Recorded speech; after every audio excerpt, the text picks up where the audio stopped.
In 1918, the Bolsheviks shot the Russian Emperor Nicholas II with his wife, 5 children and a servant.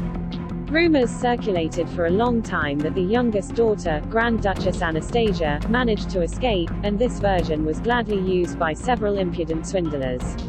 Especially widely known is the story of Anna Anderson, who looks very similar to the Grand Duchess, so similar that in 1938 she even made an attempt to confirm her identity and claim inheritance rights.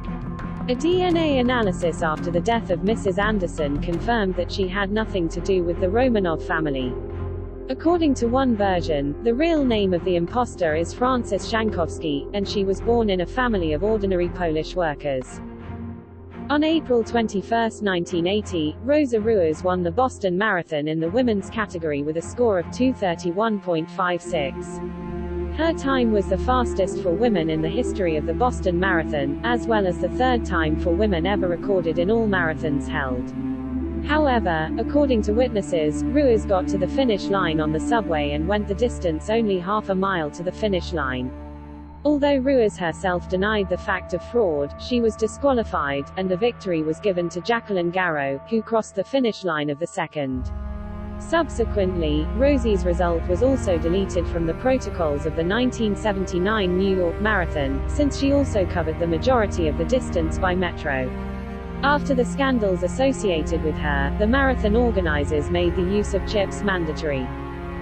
In 1835, Phineas Taylor Barnum bought an old, dark-skinned slave Joyce hat from a friend for $1,000, crazy at that time. According to legend, the old woman was 161 years old, and she was the nanny of George Washington himself. Newspapers happily picked up this sensation. Gradually the excitement faded. Then Barnum paid for other publications. That people do not live that much, but in fact this hat is a mechanical doll. And the audience rushed to the exhibition with renewed vigor. Now look at the doll. Soon the old woman was gone, and Phineas, without flinching, allowed an autopsy.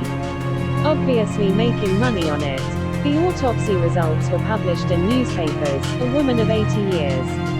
And Barnum quietly stepped aside, taking all his earnings.